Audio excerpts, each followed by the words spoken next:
Hello दोस्तों, कैसे हो सभी। उम्मीद करता हूँ आप सभी लोग बढ़िया होंगे, मस्त होंगे।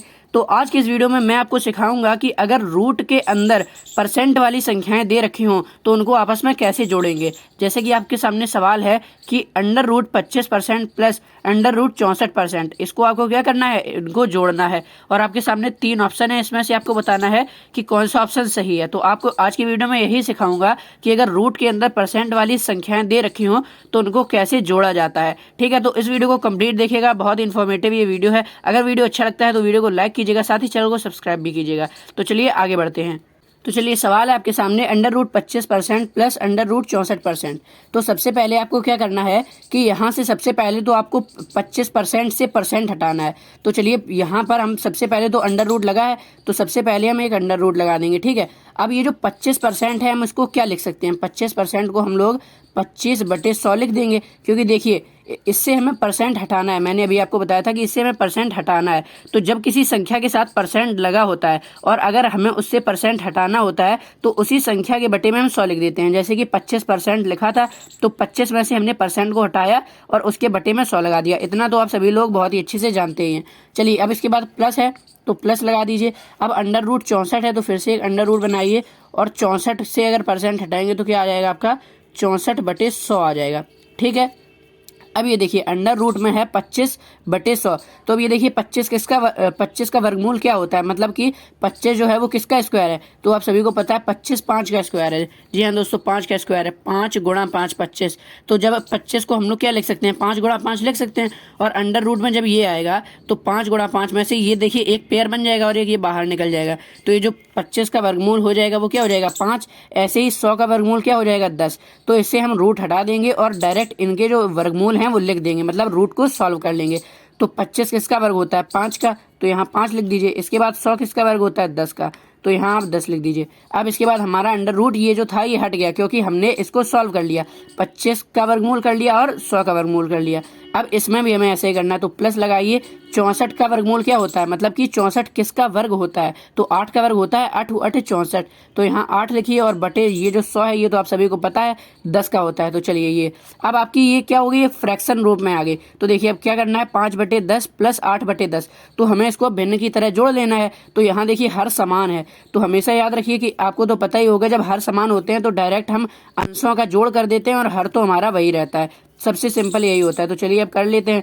तो 8 और 5 को जोड़ेंगे तो कितना आ जाएगा, 8 5 13 आ जाएगा। और ये जो बटे में ये जो हर में 10 है ना, तो ये तो 10 ही रहेगा। तो ये जो 13/10 है ये फाइनली क्या हो जाएगा, आपका आंसर हो जाएगा। तो देखिए आप ऑप्शन में ये 13/10 कहाँ है, पहला तो 17 है तो ये नहीं हो जाएगा, और ये जो 13/10 है तो ये हमारा क्या हो जाएगा, करेक्ट आंसर हो जाएगा। आपको यहाँ टिक लगाना है। और ये 0.67 ये आपका नहीं होगा। तो चलिए अब एक और सवाल लेके इसको और अच्छे से समझते हैं कि यहाँ तो हमारा 64 और 25 था, मतलब ये एक पूर्ण वर्ग संख्याएं थी, तो इनका हमने अंडर रूट सॉल्व कर लिया। अगर आपको ऐसी संख्याएं मिल जाएं जिनका अंडर रूट सॉल्व ना किया जा सके तो उनमें हमें क्या करना है। तो चलिए एक और सवाल देखते हैं ऐसा ही और उसको भी समझते हैं। देखिए दूसरा क्वेश्चन है हमारा, under root 37% plus under root 48%। तो सबसे पहला स्टेप आपका वही रहेगा। सबसे पहले आपको क्या करना है कि अंडर रूट लगाना है 37%, मतलब परसेंट का चिन्ह हमें इससे हटाना है। तो 37 और परसेंट का चिन्ह हटाएंगे तो बटे में आ जाएगा आपका 100। ठीक है, प्लस है तो प्लस लगाइए, अंडर रूट लगाइए, फिर 48% है तो इसका परसेंट हटाएंगे तो क्या आएगा, 48/100 आ जाएगा। ठीक है, अब इसके बाद आपको क्या करना है कि यहाँ पर देखिए 37 का तो ये रूट हटेगा नहीं, लेकिन ये जो बटे में ये जो 100 है ये इसका तो वर्गमूल होता है, क्या होता है, 100 का वर्गमूल 10 होता है। तो चलिए अंडर रूट 37 को आप वैसा ही लिख लीजिए, अंडर रूट 37 लिख देंगे और इसके बाद ये जो 100 है ना इसका वर्गमूल हम निकाल देंगे। तो 100 का वर्गमूल क्या होता है, 10 होता है। देखिए 100 का वर्गमूल जो है वो पूरे में लगा है, 37 पर भी लगा है और 100 पर भी लगा है, इसीलिए तो ये देखिए पूरा है। तो 37 का तो कुछ होता नहीं है वर्गमूल, तो हमने 37 ही लिख दिया, लेकिन 100 का होता है तो 100 का हमने 10 लिख दिया, इसीलिए अब यहाँ पर वर्गमूल का चिन्ह नहीं लगा है क्योंकि इसका वर्गमूल सॉल्व हो चुका है। ठीक है, अब चलिए प्लस लगाइए। इसके बाद 48 का वर्गमूल होता है, कुछ नहीं होता है। तो चलिए अंडर रूट 48 आप ऐसा ही लिख दीजिए। ठीक है, इसके बाद बटे में 100 है तो 100 का तो 10 होता है, तो आप यहाँ 10 लिख लीजिए। अब ये देखिए हर समान है, आपको क्या करना है, जोड़ना है। तो चलिए ऐसे आप सबसे पहले आप 10 लिख देंगे।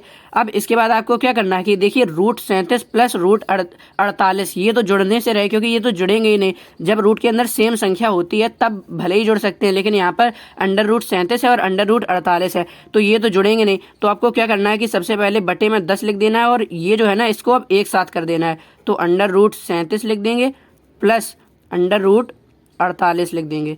तो ये आप लिख देंगे और फाइनली ये आपका आंसर हो जाएगा। अगर कभी ऐसा सवाल है जिसमें नीचे वाला तो सॉल्व हो ही जाएगा हमेशा, क्योंकि परसेंट लगा है तो 100 आएगा और 100 का वर्गमूल 10 हो जाएगा। और फिर आपको अगर ऐसा मिले तो 10 है तो इसको पहले सबसे पहले 10 लिख लेंगे और इसके ऊपर 37 प्लस √48 लिख देंगे और यही आपका आंसर हो जाएगा। तो 2 प्रकार के सवाल थे, मैंने आपको दोनों प्रकार के सवाल सॉल्व करने समझा दिए हैं। तो दोस्तों आई होप आपको ये समझ में आया होगा। तो अगर आपको ये वीडियो अच्छा लगा है तो प्लीज़ वीडियो को एक लाइक कीजिए और चैनल पर पहली बार आए हैं तो हमारे चैनल पर आपको रोज ऐसी वीडियोस प्रोवाइड किया ही रहती हैं, तो हमारे चैनल को भी आप सब्सक्राइब कर सकते हैं। मिलता हूँ आपसे नेक्स्ट वीडियो में। Thank you.